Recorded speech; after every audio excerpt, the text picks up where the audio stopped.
So I'm going to welcome our first speaker to the proverbial stage. We're joined by Luke from Andy's Man Club. He's the founder. He is an ex-rugby player. He is a dad, a storyteller, and he's going to talk a little bit about resilience and changing our mindset. So, Luke, whenever you're ready. Oh, I think we give a clap. Yeah. Come on, everyone. Is that all we've got? Yeah. Really? Is that how we're starting today? Really? Is that really how we're starting today? Let's start that again. Oh, back on. Morning, everyone. Morning. We'll get into this. I'm going to just lay some ground rules out really quick before we start, if that's okay. I'm not that guy. And what I mean by that is I'm not going to stand here for the next hour, blow smoke up my own backside, so you can all stroke me, go and clap for me. I'm not here for that, right? I'm also not here to tell you a sob story, because we've all been through our own hard times, right? We've all been through our own shit, haven't we? And I'm going to use that word not to offend anyone, but I've just never gone home to my wife after a rough day at work or a rough day at business and said my stress levels have been elevated today. Usually it's been a shit day. Can anyone relate to that? Yeah. So the only thing I'm going to ask you today is that if I ask you a question today and you agree with me, you just say yes like that. Is that okay? Yeah. Clearly not. All right, my bad. I'm going to speak a little bit about mental health today within this. And the one first rule of mental health is you shouldn't judge people. And I've judged you all today. I've come to university. Apparently you're all, have either done an MBA or been associated with university. So I've just judged that you're all intelligent. And I got that wrong, so I apologise for that. My bad. I'll own that one, right? I'll own that one. So I'll dumb it down today, right? I'll dumb it down. I've worked my audience out already, right? So we can try it one more time though, just to see. If I ask you a question, you agree with me, you just say yes. Is that okay? Yes. We're not going to do that. Listen, not enough coffee's been consumed yet, so we're not going to do that, right? But I am going to get straight into this with a question for you all, right? I'm just going to start with yourself every time, just so it alleviates anxiety. We're just going to fire around. It's just a quick one-word answer, right, to this question. What is physical health to you? It's just to you. It's not an academic answer. It's not a corporate answer. It's just something personal to you. And I want you to understand today that when I'm speaking to you today, I'm speaking to you as mums, dads, brothers, uncles, not what your title is. Because I'm not here to speak about anything that I've done as a title, just as a normal bloke and to be speak to people. Is everyone okay with that? I'd really love if we could set the tone on that. So when you think of what is physical health to you, just one word answer. We'll do it nice and fast and we'll go around. Rising early. That's 2 words, right? Rising early. Movement. Important. Active. Fun. Breathing. Breathe. Therapy. Flexibility, enabling, Important. Fitness. Empathy. Energy. Fitness. Good walk. Active. Energy. Pilates, Freedom. energetic, Fun. Happiness. focus, Happiness. Detox. Happiness. Jogging. Yeah. Life. Vital. Fitness. Underappreciated. Incentive. Walking. Longevity. Energy. Right, you doing your job. You do your job, I know you are. Yes, and Nutrition. yes. Now, only one more question, then I'm going to speak. I'm not going to put you under too much pressure. What is mental health to you? Anxiety. I need to take. It's important. Peace of mind. Important. Sanity. Coffee. Essential. I don't know. Cool. Refreshing. Underrated. Reality. Goal. Peace of mind. Calmness. Priority. Good. So that's the answer. Freedom. sanity, Oh. Freedom. freedom, Fundamental. Overlooked. Freedom. Important. Marbles. Very good, you Word. Crucial. Stamina. Hidden. Power. Under considered. Please. No worries. What's physical health to you, man? Just come in. Really put you on the spot. Just one word. What is physical health to you? One word. No wrong answers. Cycling. Cycling, yes. Nice. And what about mental health? And then mental health. Cycling. Right, perfect. Interesting. No, good. So, because I know I heard a bit of a joke with you all at the start, but I know you all are academics, so you should have all understood the difference between those answers. What was the difference between the answers? If we couldn't give enough details on mental health. Yeah, so, and I'm going to explain something today. I'm not here to embarrass anyone at any point. So anything you actually think from your gut, just say. There's not going to be any point today where I try belittle anyone and say, that's wrong. There's no wrong answer. There's no tick box. So just whatever you perceived, this actual talk today is completely about perception. Right? That's what Brazilians ultimately is perception of events that are happening to us, right? So today's all about perception. So all I want to know is you say what you said nice and loud. That we don't really think about what mental health is. Yeah. Nice. Anyone else? Anyone else notice the difference? Mental health is probably more negative than positive. Yeah. Interesting, that, isn't it, right? So either there were a combination of people who had no idea what to say, and it was like a bit of a panic. Physical health, I can say from it, but a lot of people, when it came to mental health, didn't know what to say. But then actually, the majority of the answers collected was negative. So the only difference between the question, there was no spin on it. It was just, what is physical health to you? What is mental health to you? Right? It's complete, exact thing apart from one word. But yet the energy changed straight away. You could even see people, I don't know what to say. So we're going to now talk about this and talk about it in as organisations long term, for those organisations that you're involved with, or committees you're on, or students you're involved with. We talk about that. But you can see how hard it is already to talk about this topic, when even just as we start in this room, it's already a difficult thing for us to be able to articulate what it is. Does that make sense? Now, I'd love to get to a point where, imagine if we could stand up here and say, what is mental health? And someone goes, self-confidence, self-belief, having clarity, having peace of mind, being content. Would that be a nice place for us to get to? What do you think? It's yes or no? Yeah. And the other one other rule I'm going to give today before I do get into this, if at any point you disagree with me, just say bullshit, big man. I don't say big man, that's weird, that, right? But yeah, realise where I went there. You say bullshit.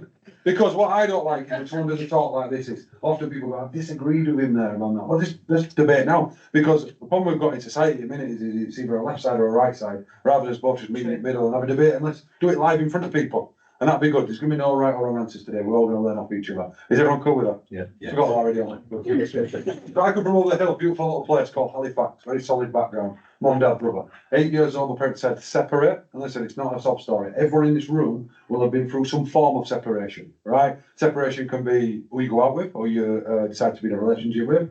Some of you might be separate from your friends. Some of you from your accent and from where I can tell that you weren't born in this country. Separate from your place of birth. Some of you maybe tragically have lost a loved one, like your mum or dad or a grandparent that you were really close to. And we all deal with separation differently, don't we? Some of us it's positive, and a lot of the time it can often be negative, can't it?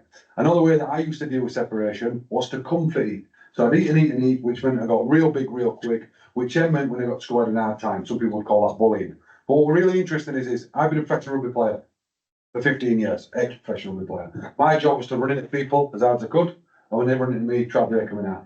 Right, and pretend we were both okay in the process, right? And that's what being a professional rugby player is, right? So physicality-wise, I've always been cool, right? It was the mental stuff that used to get me, right? I don't know about all you in this room, but I know a lot of us are really good at letting people get in here, aren't we? And that might be as bosses, clients, it could be anyone we're working with, but we're often all good at letting people get in here. But who's worse, who is most of our worst, or our own worst enemy? Ourselves. Would everyone agree with that? Yeah. Yeah, and listen, it's an harsh reality that none of us has to be here. I don't mean to be like, none of us asked mum and dad to bring us in this world, whether that were in England or another country, none of us asked from the bringers. So what I think is really sad is that we are our own worst enemy. We should be our own biggest encourager. But it's really interesting and we'll break this down. I want you to put your hand up if you want to be successful in life. Right up in there. Don't do this unless your arms up long. I do apologise. But right up, look around. Every time I ask a question, I want you to look around because it's really important. Hands down. Now put your hand up if you know what success is. Now look around. Look around. Look around. Hands down. Let me just explain what just happened there for a drop.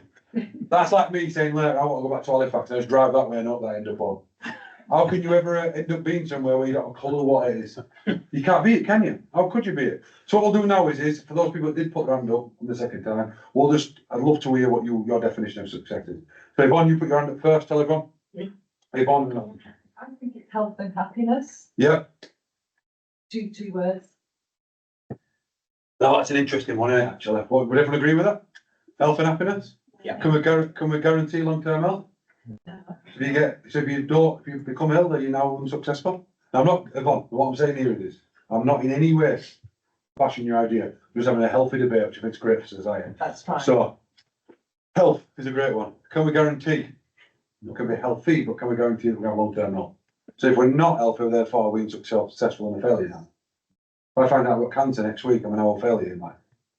But you answer it, it's not that. No, so maybe we can't put health on that then. But happiness, it's a great one. We'll put you on if you think that happiness is a good one for success.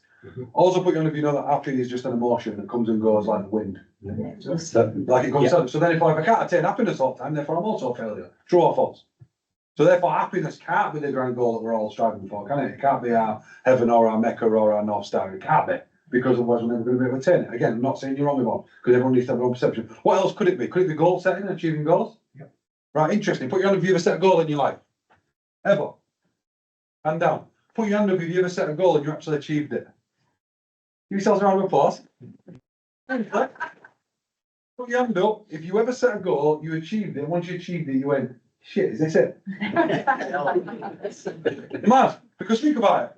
We all, no matter what colour of skin is, whether we're male or female, we all came from caves, right? As a species, right? All came from same, all came from a cave. And one day, someone looked out at a cave after we'd started fire and went, we got a bit of mud and they threw it against a tree, right? And it stuck, like, oh, we could build some houses. So we all lived in mud huts, right? Then someone decided to use stone, then someone used bricks, and then now we've got skyscrapers, and now Elon's trying to get us to go live on Mars, right? And that's the point of evolution, right? Human beings are always going to want to expand and grow, and that's a great thing that we've done. Otherwise, we'll all still be living in caves now. So you'd say that we're a really good thing that we've all got. Agreed? So I'm not saying that goals aren't important, but if every time we get to top up mountain, we want to climb next one, is there ever the definition of success? Just another interesting one for you to think about, isn't it? So what else could it be? Peace and resilience. People with that. Peace and resilience, is it? Yeah? Peace of mind? Yeah, is that what you mean by peace? Would people think that's a good one? Again, none of these are wrong. I think they're all. My definition of success would be a combination of everything. I think it's an alignment of who you are, and is that in alignment with who you are, with what you're doing, and what you truly believe in. I think that would I would define as success. Does that make sense? So, for example, my definition of success, I'll put it in a nutshell, and this won't be everyone's, right? Is to be a good dad, right? Because I believe genuinely, if I'm a good dad, there's a certain set of standards and values that I've got to adhere to in order to be a good dad. And ultimately, some people would call it provide and protector. And others mean provide money and protect them from danger. Protection and providing come from it. You've got to provide them with life skills, haven't you? You've got to provide them with love. You've got to provide them with support. You've got to protect them not just from actually being from the outside world being dangerous, but protect them in a lot of other ways. Does that make sense? Now imagine if my whole values are based on being a good dad, and now I'm a leader of people. The same values that I'm going to have to be as a dad, now it's for my people. So I'm going to treat them as I treat my kids. And if you're a good parent, you don't treat your kids by wrapping them in bubble wrap and expecting life to be perfect. Yeah, you actually have to set a certain set of standards. Does that make sense? So it's actually what we value. So it's an alignment success, isn't it? And if we get that, hopefully then we'll have more times of being happy. Hopefully we'll feel a little bit healthier and we'll have peace of mind, clarity, and we can all set goals, achieve them and feel good in the process. Does that make sense? Yeah. But when I played rugby, what we used to do is this. We played a rugby game on a Sunday. And then on a Tuesday, we'd go in and we'd have a video review. And our coach would tell us everything that we did well. And then they'd tell us everything we need to improve on. If I'm taking this back to now being a good dad, surely I have to look at myself and go, what can I improve on in being a good dad? Am I working too much? Am I spending too much time on my phone? Could I be more present? Could we do more activities outdoors? Could I play more games with them? Etc., etc. So in order to be successful and grow, you have to be critical. But where we've got it too wrong in society, because we always overdo it, we become way too critical of ourselves, haven't we? Now, if you think about where your insecurities come from, they all come from a question, right? And if you think about what their questions, everyone in this room has got different insecurities. Some people will be like, why am I miserable? Why am I lonely? Why am I not where I should be in my life? Why am I fat? Why am I ugly? Why are my kids not this? And the list goes on of all these different insecurities that everyone has. But every insecurity comes from a question about yourself. And what your mind is beautiful at, what I found doing this for decades is, it'll give you a lot of evidence. Why am I a shit dad? Here's all the evidence why you're a shit dad. That was it. Boom, boom, boom, boom, boom, boom, boom, boom. So then, and this is a really simple equation. I'm sorry if it's not everyone's language, but if you ask shit question, you're going to get a load of shit answers, and that's going to make you feel.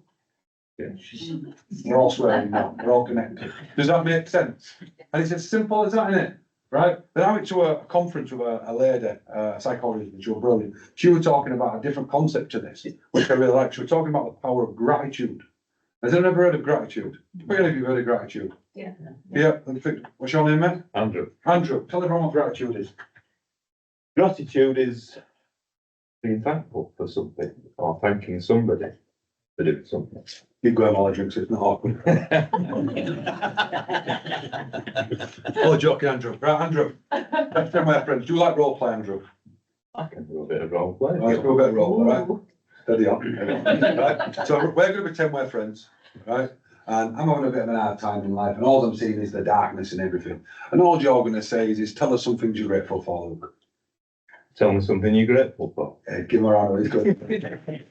So, I'm going to say 3 things I'm grateful for, and everyone can see if I should be grateful for these. Currently, a healthy relationship. Yeah. Should we go for that? 3 healthy kids, Yeah. and a job that I love. Yeah. Yeah. But what if I were really honest with you all and said that those 3 things stress me out the most? And you can see if I'm on my own in this, right? And I don't try and find out who's single today, but put your hand if you're in a relationship. Keep your hand up if your partner stresses you out at times. So to the back, everyone's arm went further up. Well, right, we'll talk about that after. Right? Put your hand up if you have children. Keep your hands up if over their lifetime they've stressed you out. Oh, well, there we go.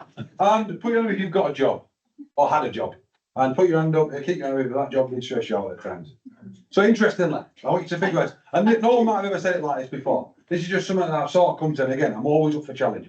But I've sort of realised that if we get stressed about things that we value, therefore stress is a privilege. Because if we didn't have anything of value, we wouldn't have anything to be stressed about. Like, if you really value being on time, you'd be stressed out if you were late. If you really value your kids having psychological safety, but they're having a hard time at school, you're going to be stressed out about that. If you value a loving, intense, passionate relationship and that's not quite happening, that's going to stress you out about the expectation of that. Does that make sense? Yes. Right? So therefore, it's a privilege. Where it becomes detrimental is when you don't deal with the stress and you don't cope with it. And it becomes physical. We've all seen what can happen when that happens, haven't we?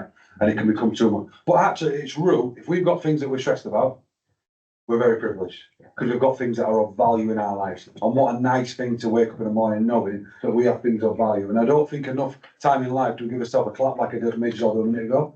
Because here's what no one ever actually really thinks about. You have survived 100% of your worst days to this point today.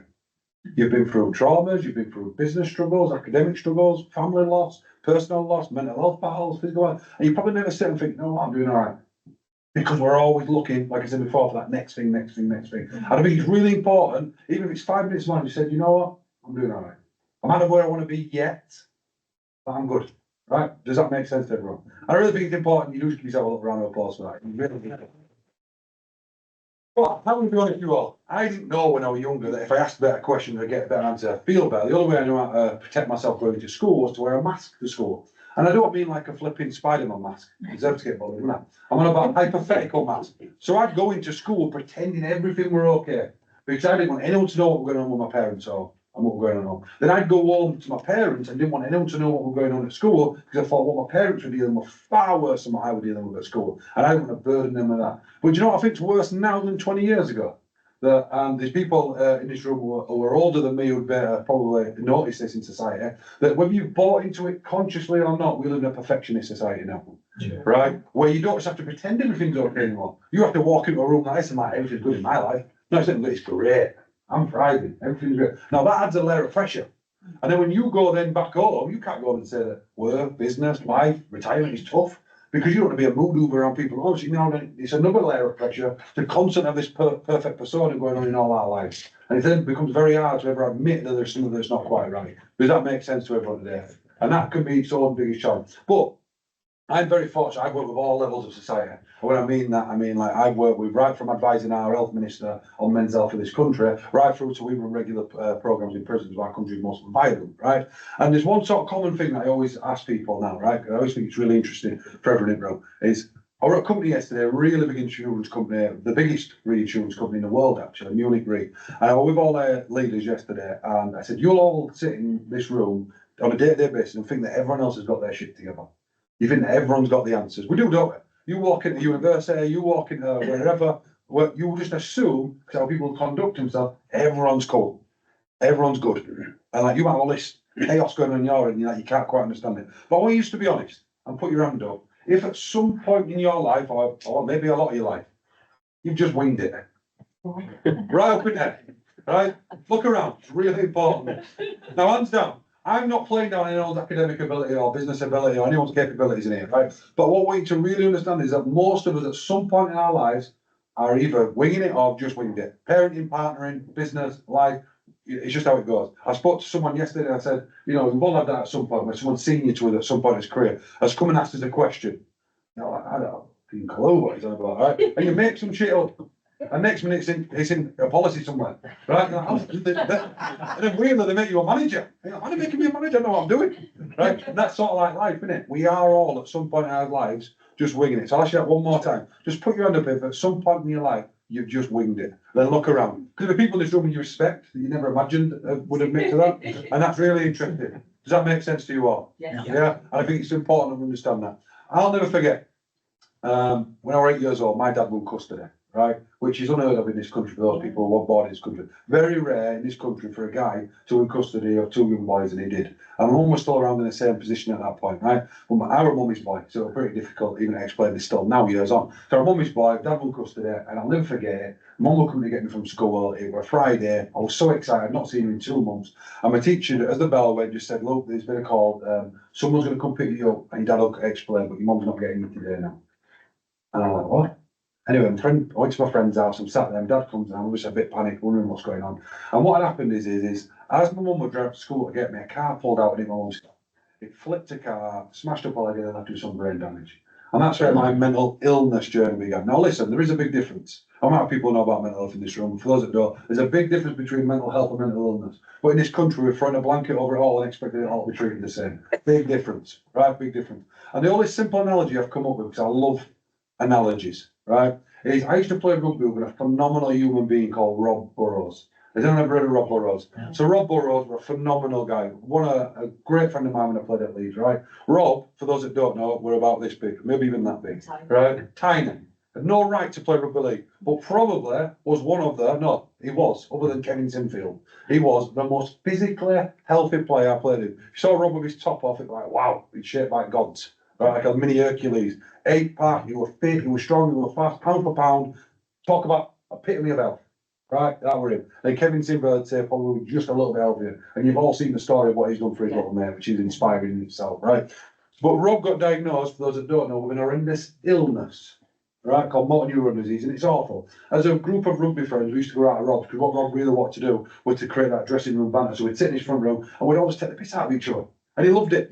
He loved it, that's what he wanted. He wanted nothing more than to feel still part of that team and to have his mates still doing that. But the deterioration over the 4 times that I went from still being able to often contribute to then speaking, using his eyes through a TV, were horrendous from this once physically healthy person. And driving home from his house, it made me think, we are all in the lottery of life of getting ill.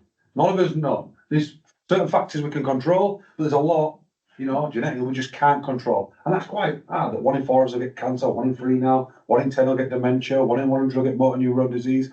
Then it really made me start to think, if we've all got a good chance of getting ill, do we owe it ourselves then to try and be as healthy as we can? Whether we get it right or wrong or not. And then I sort of put this down to like really, and I normally have a bit of fun with this, but I'm going to give it you really quick. I've worked out that there's 5 pillars that we all need to be well, which ultimately helps us with our resilience and everything else in life, right? And the fundamentals are sleep, movement, what we consume food-wise, hydration, and the most important, after sleep, is you time. Right? Let me explain what I mean by you time, because you all know this before. What people forget about you time is this. Do you all remember at some point, maybe a long time ago for some people, moving out of mum and dad's house? And you moved out of mum and dad's house for one reason, well, sorry, some of you might have been forced out. They might be in a different situation, so I won't get sensitive on that fact. But most people decided at some point to leave mum and dad's house. Does anyone remember why? Because you wanted what? Your own space. Your own space. We call that freedom. What does freedom come with? Bills. So it comes with bills. And suddenly what happened is when we had that no freedom, we used to go and do stuff with friends on an evening. We'd spend more time at weekend doing things that made us happy to be alive. We just did things that we enjoyed, hobbies. And then we go for freedom, and suddenly it's like, where's that freedom gone? Because I remember in mental health earlier, everyone kept saying that word, freedom, freedom, freedom, freedom, right? And it's really interesting, that, isn't it? Right? I want to break these down. So if you looked at what it is, you all know the basis of it. I'm not going to go into it. 6 to 8 hours sleep, 80% 20, 80-20 diet, so you eat 80% non-processed food to all food. You drink 2-3 litres of water, you exercise 30 minutes a day, and then you make sure you spend some time in a week doing it for yourself, right? But we're going to make this really negative now. What period of day or night is most people's minds most overactive negatively? Night, just before you try to get to what? Sleep. Then you have a shit night's sleep, right? When you have a shit night's sleep, what do you not want to do next day? Work, right? AKA move. But because of the way that our society is built, long term, unless you aren't currently retired, you have to go work. It's just how it is. No matter what your sick policy, you've got to go work long term. So you've got to go work long term, and because you've had a shit night's sleep, you've been overwhelmed with thoughts. We all go and have a nice healthy breakfast, don't we? No? What do? Whatever we can find that's going to make us feel good when? Now. I want to feel good now. I want energy now. So we take something that's going to, we eat some Cocoa Pops with chocolate milk and some Nutella sauce. I don't know whatever you're into, but we have something that's going to make us feel good now. And then what we do is because we've had an overwhelming thoughts, we've not slept very well, we don't want to move, we can't move, we've got no energy, and we've eaten crap. What we do then is drink a lot of water just to make sure we're at least hydrated, don't we? No? No, that's why it's coffee everywhere. So what we do, that's most people's work policy now, and just keep feeding them with coffee. Keep feeding them with coffee. So coffee does what? It gets us up. And at dinner time, we'll all start to slump. And today, we'll get fed with a load more coffee. Yeah, we will. And then, because what happens? And then we get home at the end of the night, and what happens? You crash and burn some people. And got no energy. Your wife or husband wants to do something, just like, not tonight. I'm just exhausted, I just want to sit down for a bit, or you want to go hide in your bedroom, or whatever you do, right? Or some people lay there like that, wired, because we're overstimulated. And then what happens? Another shit night's sleep, right? And then before you know it, this isn't just a day now, or a week, or a month, this is a decade, right? And all those Chinese drip torture of negative habits now have a massive effect on how we think, deal, and cope with what's going to be thrown at us in life. Does that make sense to everyone? Yeah. And that's how it starts, isn't it? But if you think about it, if you manage to really take control and start to ask better questions and build evidence, and know that you can get through things, if you then did that, and then you start to sleep a little bit better, let's just say you had a good night's sleep, what should you have the next day after a good night's sleep? Energy. Food is designed for one purpose. We like it to taste good, you know, we do that, like spices and the rest of it. But ultimately, it's measured in a calorie, and the calorie is how much what is in that food. Energy. If you're hydrated, you should have what? Energy. Now, exercise, you call bullshit on this one, because exercise takes. But actually, if you go for a little walk around with your dog, or you go for a walk with your friend, and you just move a little bit, any type of movement, actually, usually, depending on how hard you've exercised, once you have settled down, serotonin and endorphins are flowing through your body, you feel like you've got what? And when you go back to doing stuff that you used to really enjoy, like doing some hobbies, something that makes you laugh, either on your own or with your friend, because it's another thing that I think we don't talk about enough in society. We all want to be a perfect parent, but that don't mean you've got to spend every minute with your kids. So some of us, people that say this type of stuff, but I love my kids. I've already told you, my definition of life has been a great dad, but I love having no kids sometimes as well. I love just having a bit of me time. I love my kids to bits, but sometimes I'm like, yeah, you want to go to grandparents? See ya. I love it. I love it. It's 5 minutes. 5 minutes or 5 days on my own. Never 5 days, is it? It's imagination. But it's great, isn't it? And I think we've also got to get rid of some of that pressure of that in society as well, that we've always got to be perfect everything, right? So, but when you do spend time with people you care about, doing things you enjoy on your own with people, what do you feel like you usually got after that? Energy. And we could just say that it's all because it's real simple, boy. But you all know, or you will do if you've looked at it, hormonally, every single one of those 5 things reduces cortisol. And cortisol is the number one thing that stops us all sleeping at night. Raise cortisol. What's cortisol? The hormone of stress. I wonder why we live in such a stressful state. Everyone's always on fight or flight constantly. Yeah? Put your hand if you do struggle with sleep. Be honest. Before let's have a look. Look around. 70% of the room. So interesting, hands down. So for anyone in this room, the number one thing we've all got to try and get a grip of is our sleep, isn't it? Because we're going to feel a lot more balanced, have a lot more energy to do a lot more things. Because this is the reality of why I'm telling you this. It's not so you all start eating better, drinking better. It's because life, people who do what I do often want to say that life's always going to be great if you get your mindset right. It's not. The reality of life is all our parents at some point are going to die. His kids are going to get poorly at some point in some fashion, whether it's extreme poorliness or not. We're going to fall out with as partners. We're going to have career issues. Life is tough.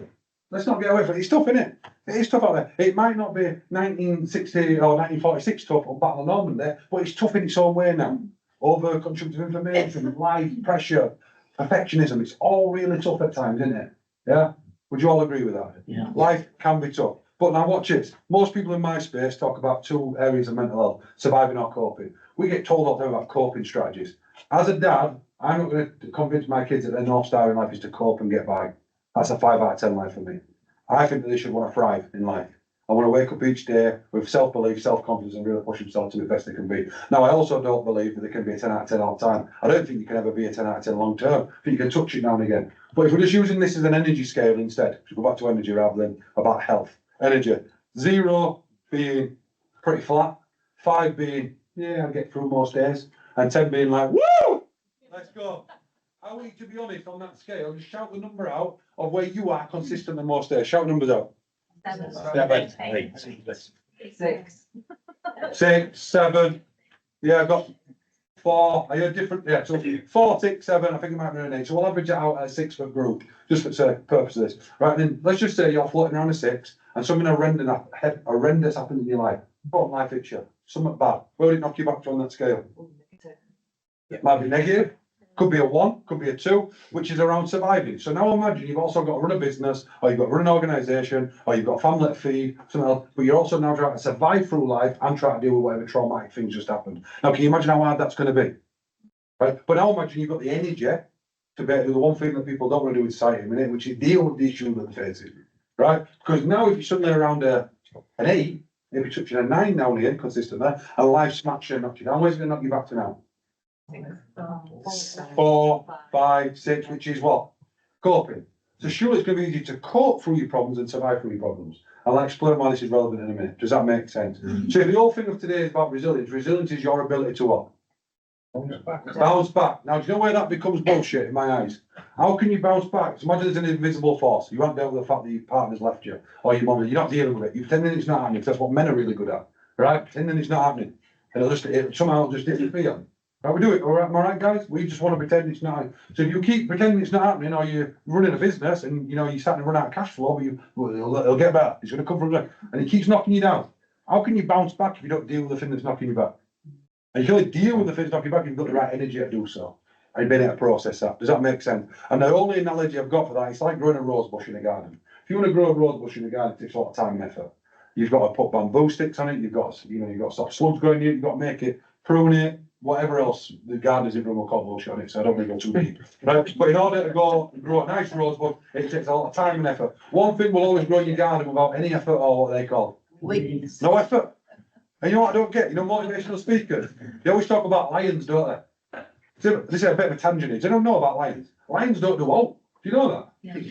It's the lionesses who do all work. They go out, they hunt, they do all it. Lions just chill out and sleep all day. They eat a little bit, they roar a little bit. That's not motivational. Actually, it probably isn't it? It probably is pretty motivational, right?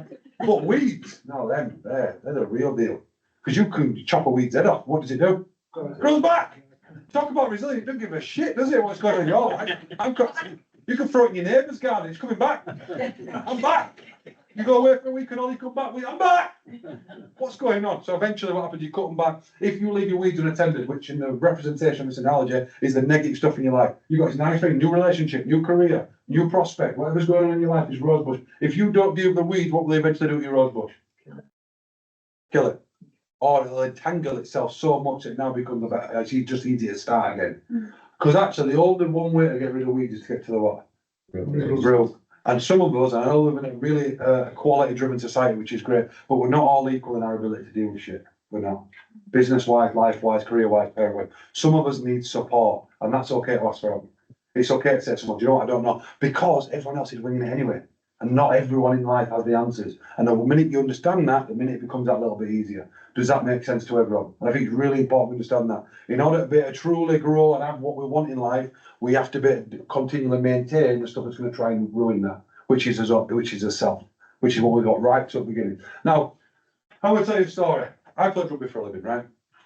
15 years old, signed up to be a professional rugby player, and I was very fortunate. My escape in life was rugby. And I got signed by a team in Manchester called Salford City Reds. And a very short version of this, because you can Wikipedia it later and see they want a very great career, but that's me being honest. Right? I signed in there, I made my first team debut, 17 years old on Sky TV, dream come true. After the game, go out, we celebrate. All the lads are doing things that probably I didn't agree with what you should be doing for a professional athlete, right? And it wasn't the environment I wanted to grow in. It's not what I wanted to do. So when I got offered a 2-year deal on probably some of the best money I'd ever been on, I turned that down because it wasn't the environment I wanted to go in. Very mature decision looking back. As I did that, I was very lucky that the Leeds Rhinos were world champions at the time.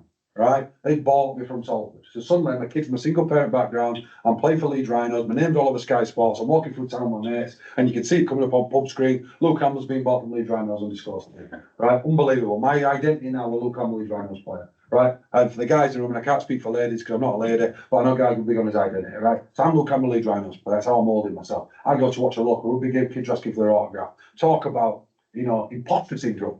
Right, I'm not believing I'm good enough to be in that room. I've suddenly sat in a room with all the world's best players, Rob Burrows, Kevin Sinfield, Jamie P. I'm like, wow, I'm a fan. I was last year watching you guys, and this year I'm watching you on Sky, and now I'm sat here with your phone numbers and my friend. Talk about imposter syndrome, right? And I learned a really important lesson when I was at Leeds about that, which I'm going to go into in a little bit, which is that if you sat at the table, you deserve to be there. And I think we don't understand that enough, and I'll explain that, right? If you have been invited to the table, or you brought yourself to that table, you deserve to be there, you need to own that. So imposter syndrome is where we don't feel like we're worthy enough, and everyone's worthy, because we're all humans, right? No matter what you've done, if you're there, you deserve to be there. Are you all with me with that? I think that's another really important thing that we need to understand, that whatever level of life you're at right now, you've earned that. Right? You need to appreciate that and back yourself to say that you're okay to be there. But what happened at Leeds is they brought a new manager in. For whatever reason, my face didn't fit. And I used to tell this story now very different to how I tell it now. I used to tell you how bad this guy was. How politically I got let go and it were all his fault. And I started to realise that it didn't matter what my opinion of what he did, it happened. It didn't matter. I used to sit here and tell you all now, you don't feel a bit sorry. That's awful what happened. That was your dream to play there, and he ripped it away from you. Yeah, but if he didn't do what he did, then I won't be doing what I do now. I won't be the leader that I am now, the person I am now. So now I've got to thank him.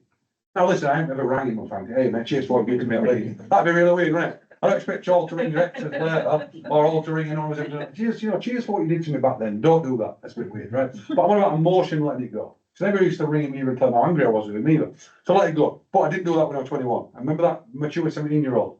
I want that guy when I was 21. Because the only way I knew how to do it to resort back to what we always do when we have a big moment of stress or turn like that, whatever we did when we was a kid, unless we've not dealt with it, which is weird. So I went out, I put my mask back on, I started comfort eating, couldn't get in team in league below. And then what I did is what a lot of young lads do, I'd go out drinking, I'd sleep around, kept going to make me feel better, broke up with my partner, my whole life just felt like it was deteriorating around me. I did self-destruct both. And just kept building and building. When you put them weeds and don't deal with them, eventually they'll strangle you. And one night I went out and they exploded. Found myself sat in a police asking myself one question. Why me, why me, why me? Do me a favour, just put your hand up if you've been through a hard time in your life. Any type of hard time. Look around for me. Hands down. Now do me one other favour. Put your hand up, you won't be ever wrong. If when you go through that hard time, you ever ask yourself that same question, why me? Look around. Now, this is where the story really begins. Because that why me question, at that moment when I'm sat there, and what I've realised now is when you go through any type of problem in life, and I mean any problem, right? This isn't just a mental health thing. This isn't just like a worries in life. I'm on about business, life. You've got to have 3 A's, right? You've got to have an acceptance that it's not right. Something needs changing, so you've got to have acceptance. Then you have to have an accountability, which accountability don't mean it's your fault. Accountability means you need to take responsibility. There's a difference. If you've had something traumatic happen to you, it's not your fault that happened to you, but it's your responsibility about how you're going to deal with that now. Which then leads on to, if you get the accountability right, you'll take a new action and you'll change it. Because the definition of insanity is what? Doing the same thing over and over again, expecting a different result. So you have to take a different action to get a different outcome. So I said, sat there that day, your world's fat, your missus has left you, rugby career's in tatters, your whole life's crumbling around you. If you want better answers, you need to start asking better questions. And that's the real name of today, right? And that question was, what's next? And all what's next meant is from now on, in life, in relationships, in parenting, in business, what are you going to do about it? Me, a challenge to myself.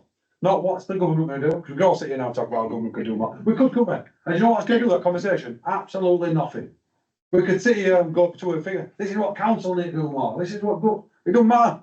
Because we could sit in this room and it's not going to have any effect. So I started saying, what can I do about it? No matter what life throws at me now, what are you going to do about it? So what I did was I got a room that about this big, above a truck yard, turned it into a little gym, my own little private space, right? And I did those 5 things I mentioned through trial and error. And I found that when I got them 5 things right, because interestingly, you can overtrain, which will still increase cortisol. You can overtrain and then it actually, it stops your dopamine system working as well as it should. So you can actually have a counterbalance. You can drink way too much water, can't you, and become dehydrated. Weird, that, isn't it? Drink too much water and become dehydrated. Right? And I started to realise that you've got to be a perfect balance. But the only problem with balance is you don't need to go too far until you've gone too far. Yeah, you don't work too much until you work too much. You don't spend too much time not working, do you? You get what I'm saying? Yeah. And I start to realise you've got your perfect balance. When you start to get that balance, my life, my mentality, my clarity, my energy changed. Me and my partner got back together, life got built up, and then one reason why my name's on that board there is got me to speak that day, which is a bit of a tragic story. And it's about suicide, so I'll give you a trigger warning now. So at this point in my life, the best position I've ever been in, I started going around talking to businesses and kids about this mentality of what's next, this theory of it. Honestly, and I believed it so much. I'd convinced myself that this what's next would help you for anything. The 3rd of April came 2016 and it'd be severely tested. There were me, my partner, and her little brother Andrew all around at my house and they were laughing joke.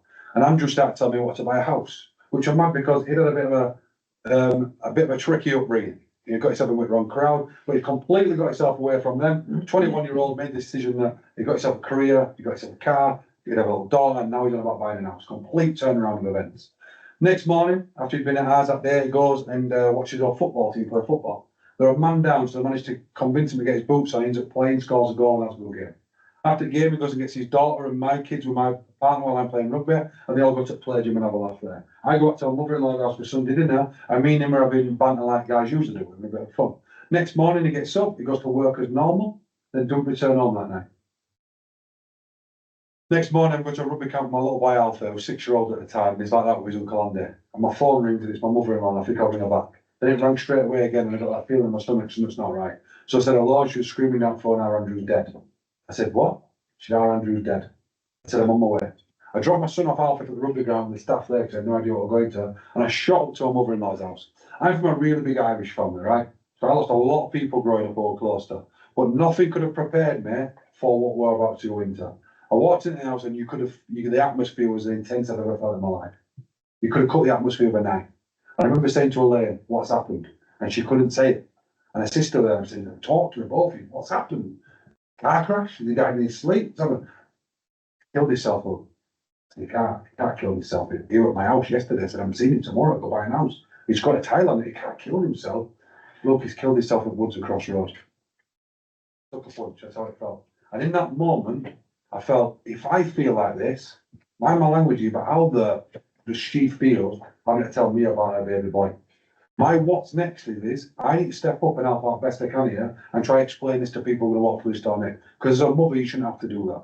So the next person from the door, my wife, had to sit down and explain to her that a little boy had killed himself and watched her crumble in front of me and used me as a battery mouth. Then it went aunties, uncles, friends, one by one. Devastation like I'd never seen before. Well, the single hardest thing I've probably ever done in my life, and touch wood, I don't ever have to do this again. Don't think that's wood, right? Was when I pulled up at my mum's house with my partner and Lisa, and she just said, you've done amazing today, but I'll tell Alfie. I said, okay. So I'll never get the image out of Alfie on swings in the back garden. Right, we smiling on his face and mum distracting him. We're going to the back garden, gate shuts behind us, we pick him up off swings, and I always tell my kids this now. Panic creates panic, right? And as he's coming over, he could sense something's not right. So he straight away said, what's wrong? And I've gone to look at her, she's looked at him, and then she's starting to get overwhelmed. And then what's wrong? I'll tell you, Alfie, what's wrong? Look, just tell him. I said, Alfie, Andy's died, he's gone to heaven. The screech in which he let out, 6-year-old boy will live with me forever. It absolutely crippled me. Because as a parent, you've got 2 jobs, when you get it right or wrong or not. Provide and protect. That's it. And I could protect my little boy from what he'll feeling. I could provide him with the emotional, I could take that emotional pain off him no matter what. So driving out mother-in-law's house, I started to question everything I ever believed in. All this positive stuff we've got today, all this sort of mindset, this person that you think I am now, I questioned it all. Because I said, that can't bring Andy back, that can't bring Andy back, that can't bring Andy back, that can't bring Andy back. You can't bring Andy back. And then that other belief that's ingrained in my brain says, well, what are you going to do about it? So I went home and I found out, and this stat's well known now, I found out the biggest threat to my life was me. But as a rugby player, I get my man area checked, I get my heart checked because I had an issue with my heart, so I used to be under professional screening for that. If I ever bang my head, I'd go see a doctor and get it screened and checked. But not one person in my rugby career ever said, check yourself. How are you doing? No one. So if I didn't get that as a privileged professional rugby player, Andy definitely didn't get that. Which then angered me because I thought, if he didn't get that, I didn't get that, he definitely didn't get that. So I started looking at it, and it turned out that suicide's the biggest killer under 45, then now it's 54. But then what happened was I found this stat of guys who'd been interviewed who'd been unsuccessfully completed suicide, and it all kept coming out this one thing, that guys was taking their life because they felt like they couldn't what about their problems. talk, which I thought were mad. But then I actually reflected on my own life and thought, when I got to the depths of despair of my life, I wouldn't be expressing myself. I wouldn't call it talking. I wouldn't express it. I was just bottling it all up and just hoping it would disappear. And it done. And I came up with this idea. 4 days after Andy died, I approached my partner and said, I want to do something. And she said, obviously, he's still very sensitive right now. I was beautiful what you got to do for my brother, but let's just wait. So 3 months after Andy died, I approached my mother-in-law Elaine at a family wedding. I asked her for a chat outside. I told her the idea that I want to do something in her son's legacy. So his name didn't die to keep stop men killing themselves. And she said, what are you thinking? And it was this idea of a talking club for men. Real simple little idea. Coffee club. I called it Andy Roberts Coffee Club. She said I wanted to be much more than just in his full name. So I got away and thought this term Man Club. She'd gone away and thought this acronym Andy's, and together we came up with a thing called Andy's Man Club, which some people may have heard of. Right, first night I got told it'd be mad. I remember sat in a coffee shop and I was like, I put out this idea, and I actually remember the first post writing it. I said, guys, listen, I know we're not all great at talking, so we might have to play sport to start with. We might just have a kick around with 5-a-side. When we're stretching down, we can have a bit of a chat. And I just thought I'd do that. First night I get there, no idea how many guys had come, and 9 men walked through the door. And even to this day, and I'm not going to do that, I can name them by name, every single guy was in that room. And it's mad that first, I couldn't do it on the second night. Well, the first night, I remember the first 9 men were the founding things of that brotherhood, and there were a little foam ball up floor, a little scruffy foam ball at this place I was using. I picked it up and I was like, shit, and this old bloke just said, chuck that at your cock. I chucked it to him, and he boom, I offloaded. Next person threw it to him, he offloaded, everyone offloaded. And they were like, wow, one of the most powerful nights of my life. And I'm going to be really honest with you all. I won't say this in this day and age in mental health, but 9 years ago, I thought there would be a lot of weirdos walking through the door, because I didn't understand it. I thought all these guys are coming straight jackets, all looking with, and it wasn't. There was a guy with an operation director of a multinational company, right? £1 billion company turned up. There was a guy with homeless. There was a guy with security, head of security of the doors in Halifax. Big hard man who everyone knew about. And everyone just sat there, well talk, open up, and I'm like, wow. The week after turned up again, this week 15 men turned up. Then they were sat on toilet at home. It's irrelevant, I'm sat on toilet. Well, everyone knows you do your best thinking on toilet. Well, I do anyway, right? I do best thinking. So I thought, if 15 men can walk through a door in 2 weeks, how many more men out there are struggling? So what I did was I took a selfie with an OK sign, not on the toilet, just for imagery, right? I'm now sat downstairs. And I took this selfie with an OK sign, and I said, tag 5 people that I know it's OK to talk. Within 4 weeks, 100 million people have done it, and it now categorised as one of the biggest mental health movements on the planet. I've been very fortunate since starting on this Man Club to do a lot of cool shit, and I'm going to tell you about some of them, right? And none of them have blown smoke up my own ass, it's quite the opposite. But I'm going to tell you in it. So what is some of the coolest things I've ever been able to do? I got invited by Man City CEO on 3 occasions, and I accepted on the third one because I was busy on the other 2. And I went and he asked me to go and do a talk on pitch at half time in front of 55,000 people and shout about our message. Right, millions of pounds that had cost to be able to get advertising that we got. And he invited me and put this bit about amazing, right? I've got an honorary degree off your amazing university, right? Again, another amazing thing. Richard Hammond's podcast. I've been down at Prince Charles' house, right? I drank champagne with him. Then I got invited to his mum's gaff. They don't know his mum. God bless him. No, I got invited to Queen's house. And I ate cucumber sandwiches, and I ate cucumber, right? I was very fortunate to do a lot of things I've done. Queen's Awards, you name it, we've had all sorts of organisations, none of which I've ever given a shit about. I know it's have to be overly humble. Hopefully, by the way that I conduct myself and you hear how I speak, I dress and speak like this even when I go and work with government. Because that's who I am and that's what I'm representing. Real people, right? Impact, that's what it's about, right? But I tell you what gets it for me. I've always thought about it. And I run a multitude of organisations now, right? But the main thing that always gets me is like, if I'm at my kid's playground, and I always remember this dad coming up to me and asking, are you the guy from my new fan club? And at first I thought, we're in a scrap here or something. I thought, really, like, not me, mate, but I know it's you. I said, all right, what's up? And he said, I just want to let you know that my daughter will have a dad if it won't be our group. So that moment is like bigger to me than any of the other big stuff. And to bring us from this Man Club and show a bit of background, that I've never cared about the big stuff, ever. It just don't, it's nice for the publicity to raise more awareness, but it never bothered me. What's always bothered me about that is that, what is that one person saying about the impact? Because that one person now is just under 7,000.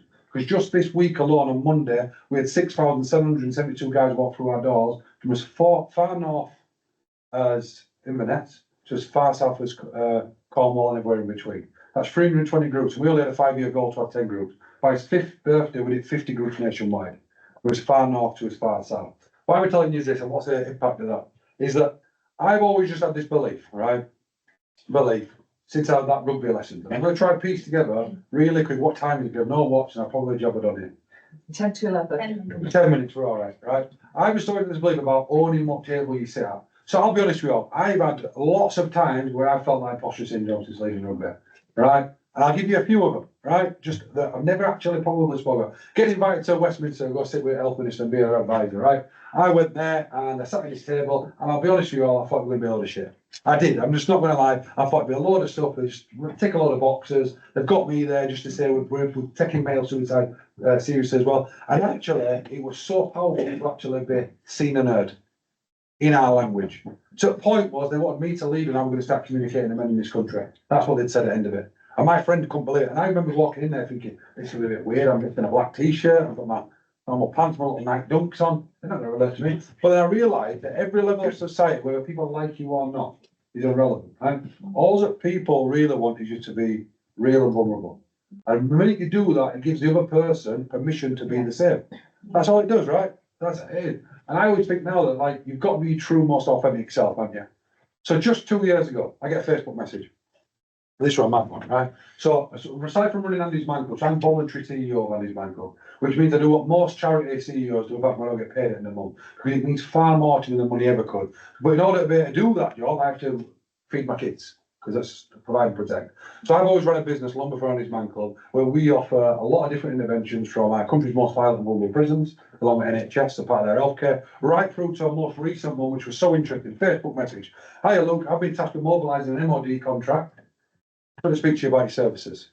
Within 4 weeks, I remember getting on this call with these people, I had no idea where I was, and I had no idea where they was, and they wanted us to offer a wellbeing service to Afghan refugees who fought against the Taliban. I had no idea what to do. You know what I said? Yes, let's do it. 2-footed. Let's go see what we can do here.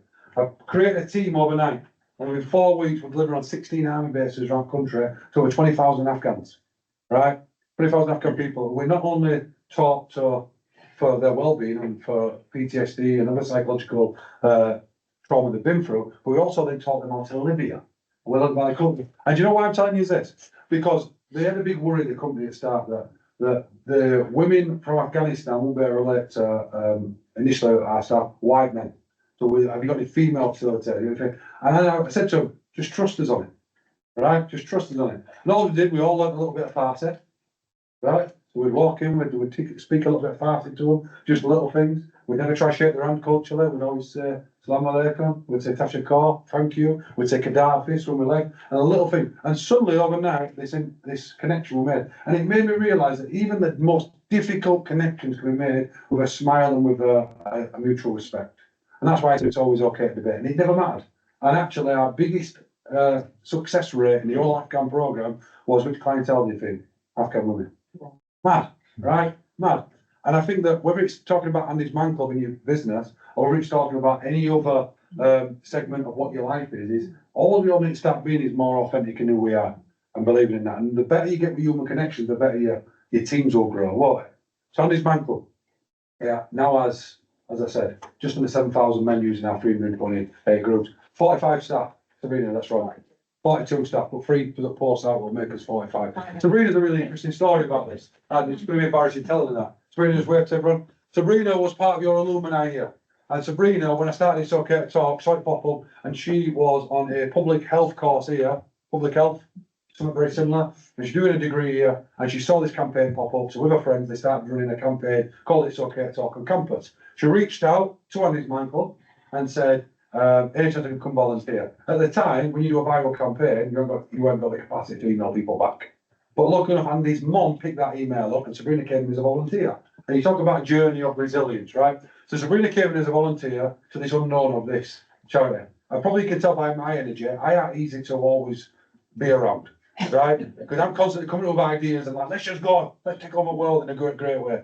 And then people have got mop up all that admin, haven't they? So Sabrina were every day coming in volunteering. So at a point, just as she qualified, we managed to, there's only ever piece of funding we've ever had for the charity of our size. Of a company called the Tudor Trust, an amazing little family in London. But Sabrina then came full time. Sabrina now is general manager, which is the equivalent to a chief operating officer, and runs a charity that has a £3 million turnover, right? And that's someone who came as a volunteer, now runs 42 staff and growing, and now he's coming back to guess which course at this university in January. No coincidence, MBA. Woo!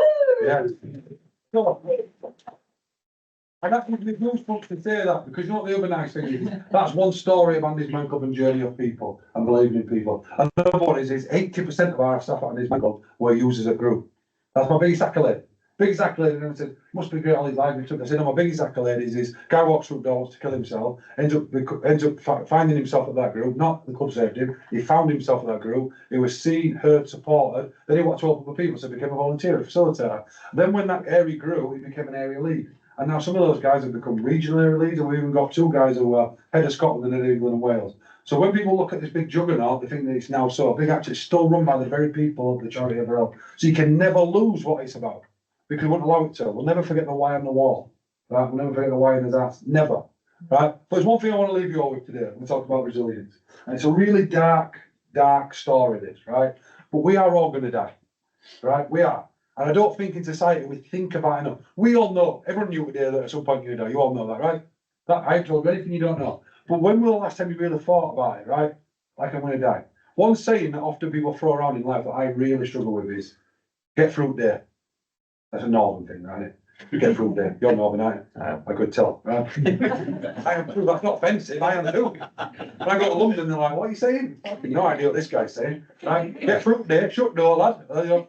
But get through day. They're never saying, get through the day. Yeah. Now, I think the only time that should ever be used is if you go through something traumatic, and it's like, let's get through day. So I can guarantee on my life, God can strike me down now, if this is not true, if you've got 10 days to live, you go home today and horrendously you get a piece of bad news, the test you've been having, they'll give you 10 days to live. Would you want to get through a day? Or would you want to slow everything down and soak up every single last second experience and touch, feel, smell, and embody every single thing you possibly could? Which would it be? You won't be complaining about your energy. You won't be complaining about it. You just want to embody every single thing that you've had the opportunity to. True or false? True. So with that in mind, we're all going to end up one day, or that or his belief or his culture, we're going to end up either burned or in the ground or whatever that may be. It's just the facts. And then you're going to end up with a plaque, or you're going to end up with a gravestone or something that represents your life, and it'll have a date of birth, a date of death, and a tiny little line. But that line's called a dash. That dash represents what? Your life. Yeah, I think it represents much more. Because if it only represented your life, and I'm not trying to make our lives all seem more significant than they are, but if it only represented your life is nothing but a grain of sand. Because that line, a tiny little line, is going to be, for those people who live in Bradford right now, one grave in one cemetery, in one part of Bradford, in one small city in north of England. And when you go out like a Google map, really, you won't even a speck of sand. I think it's got to mean more than that. And I'm not trying to put so much value on it, but it's got to mean more than that. And the only way I've ever been able to articulate my own end is that actually what the dash represents is how you made other people feel. Because people are going to stand at that grave saying either upset or not bothered. And that's the reality. Right? And you're not here to make everyone like you. But the reality is if you've got a moment of reflection before you die, if you're very lucky to be laying there and your family give you a kiss goodbye, said, love you mum, love you dad, goodbye, and they leave, and nurse says, give you 2 minutes, have a quick think before I turn it on. Right? That'd be a bit weird. Right? And you sat there, I just don't think in that moment I'm going to sit and think, do I have a better title than you? Do I have a better car than you? Do my kids do better than you? I don't think I'll think that. I think what I'll think is that everyone I met in life went through some shit, including myself. Didn't have mum to have a car crash, didn't have Candy to kill himself, right? But did I do the best with the cards that I would dealt with the circumstances I come from? And that don't mean that I killed it, it mean I did better than anyone else. It just meant, did I do the best with the cards that I dealt? Now that question you can ask yourself right now today, you don't have to wait till that 2 minutes. And it doesn't matter whether you're 18-year-old or 80-year-old. If you're not currently happy with the impact that you've had in any capacity, I'm not about something big like Adam's Mangle, might be just with your own kids, you need to go reach out to them today and send them a text saying, Dad loves you, Mum loves you, we ain't spoken in a while, but I've got you. Right? Might be something like that. Right? It could be something as simple as that. Because I think that's fundamentally what life's all about. That's success to me. When those people, when it's all said and done, sit there and talk about the stories of what you were like as a person, not what you acquired. That's all that'll matter, right? Does that make sense to everyone? Yeah. I think that's all that will matter when it's all said and done. Because I will leave you this. I had a little Irish nana, right? God bless her, she's no longer here. She was 5 foot nothing like Rob Burrows, right? And she was an Irish immigrant. And people might not remember this, but with all the stuff that's going on, well, there were a period in time where the Irish were hated to come over. My Irish nana came over here. She was one of 16 kids, right? And my granddad was one of 10 kids. So I'm from a big family, right? Big family, right? And my little Irish nana has about 20 grandkids who all looked at her as a queen. Now, if you were to say now, when it's all said and done, if you looked at it as a king or a queen by your family, you'd say that was success. But societally, she probably wasn't very successful, right? Just pack chocolate in a chocolate factory, right? But when I look at my nana and I think, what was so special about her? Right? Why do I like talking about her at the end of every talk? Because she embodied some certain values that any one of us today can embody. She was selfless, she was caring, she was kind, she was empathetic, she was deeply flawed. Now, that's not something you'd often think that I'd say that. But she drank way too much. She was from an Irish background. She drank way too much, smoked way too much. But do you know what she was? Perfectly imperfect. Now imagine if we all strive to be perfectly imperfect. What does that mean? That we don't always have to be perfect. That life doesn't always have to be perfect. That we've always got to have a shit together. She embodied that because now when I look back on her life and what she actually, who she was, the fact that she were able to still be that person but still give that energy was all that really mattered. So I'll leave you with anything today, and I'll summarise in all this. There's hopefully lots of different things for people to take away. It won't relate to everyone, but my goal isn't always to be liked by everyone. That's not what I'm here to do. It's hopefully that one of you or a couple of you may have taken something away. Right? And if we go right back to the beginning, that mass that we all were, that perfectionist, we've all worked out that we've all winged it at some point. So we don't have to have that pressure of that, do we? If we start to ask better questions of ourselves, we'll start to stack evidence that why you are good. And I used Sabrina an example, because when she had first come, said, I was thinking about being leader of this place. Whoa, I'm the leader of this place.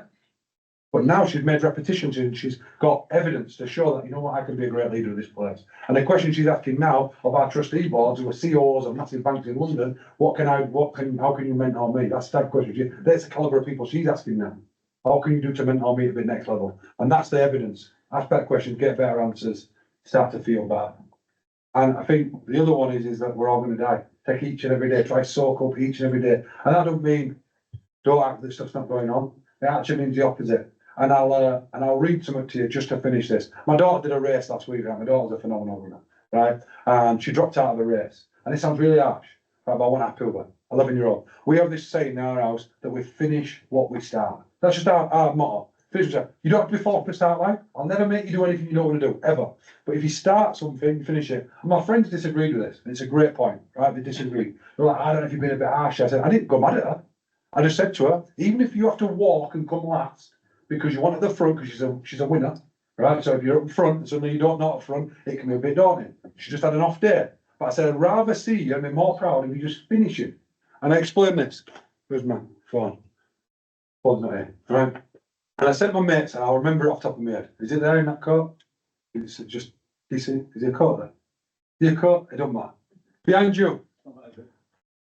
Is it just behind you there? Behind you is a phone, and I just think it's really important. Yeah, just mount it inside pocket, just an iPhone. Just throw it to me, right at your head, though. I really want to leave you to this, so I won't be able to share all like this, but I think it's important. I think it'll tie in. So my friends challenged me, and then on Wednesday, my daughter went and did another cross-country race 3 days later, where she could have quit because she said what happened to her on Sunday, right? And she went, and in her school, she came second overall at boys and girls, which, not that there's all wrong a reference in that, but categorically, usually more boys are faster than girls. So I sent my friend the voice note that my daughter sent me, and this is the message I sent, just for clarity, and I thought it'd be really powerful to share this with, because it's not about my daughter. I want to give the full context of what I meant the other day. When she DNF'd, it wasn't about that moment or that race. Quitting isn't always just in that moment. It's about the longer term. And Sunday's race, it could have knocked her confidence and made her avoid that feeling again. But she didn't, and that's what I'm trying to instill. Things don't always go to plan, and it's never about that race or that moment. It's about putting yourself in situations that show you that you can overcome. One day, she's going to have her heart broken. One day, she's going to lose people. One day, myself, her parents, will no longer be here. And there'll be other crap and shit things in life that come our way. And I just want her brain to know, I can overcome. I can endure no matter what life throws at me. That doesn't mean that she won't feel it or isn't allowed to feel it. It's actually the opposite. I want her to feel it all. And I never push her to start anything. It's always her choice. The only thing we say as a family is finish what you start unless you genuinely can't. Because if you genuinely know you couldn't finish, that'll be okay because you'll live with no regrets. And I want everyone to understand that, whether it's life, business, finish what you start, live with no regrets. Thank you, guys.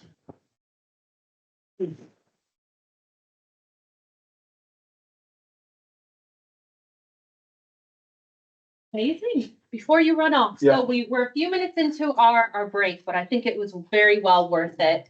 I think we have time for one. Yeah. All right. Do we have any questions or anything anyone wants to raise? Very cool. Got time for one. Yeah. That was really good. I was nearly in tears halfway through. Oh, I'm retired. joking. I'm retired now, and I'm doing a lot of what you were talking about because I didn't make time to do it before, and that's what I regret. Yep. I feel the best I've felt health-wise. Yep. and I bought a neck pillow and I sleep. You know, it's just that thing. I think it is thinking about it earlier than thinking, I'm going to be 70 soon. I might be dead soon. I better get fit to die. Which Yeah. is, I don't really quite like that. You know, I what get I mean? It's thinking about it earlier. Yeah, and I think that's important, but I also think that you were in a circumstance then, and I don't know the exact circumstances that didn't allow for that time. And I always think that when I say stuff like this, I'm always very conscious that some people in here might have 5 kids, they might not have time. So they might not have time to go and do all that fun stuff that's on a weekend or at night, which is why I'm very empathetic of people's circumstances and say, even if you've got 5 minutes to run, I know we can still always eat better, we can still always drink better, we can still always plan ahead. But if you were lived in a world of like maybe a situation where you weren't able to do all that, my regret. I could have done that. Yeah. But because up here I chose not to. And Yeah. I think I thought I had to be good at other things Yeah. than not looking after myself, if you know what I mean. Yeah, I think there's 2 things. What I'm going to get to is though, when I say not live with regret, you can't now go back and change that. So this is that Right. why me bit. Which is So you could right. sit here and eat away at you. Well, do you know if I could roll back 20? But you can't. But what you can do now is whether you've got people in your life who are at a younger stage than you, tell them stories. Because that's your point. When you do a storytelling like this isn't so everyone looks at me and rates me. This is just because you've been through certain circumstances and you want to go back and tell someone before it gets to a crisis point with you and stop that. So you're a perfect example now of someone who has more time to be able to come to things like this and say to people like you just have, I didn't do that. I wish I had, but this is what I'm doing now. Yeah. And I think the whole point is you could have gone another way and says, I didn't do it. It's too late now. Yeah. What's the point? Yeah. But you've gone, actually, this next 25 years, I'm going to get 30 years, I'm going to get to 100. Yeah. Because you're living fit now. Yeah. What a way to go out. Yeah. That's how I think. Whether you start at a 7-year-old, 70-year-old, it don't matter, does it? As long as you start. Absolutely. Yeah. Fantastic. I think we'll end it on that note. Oh, thank you. A big round of applause.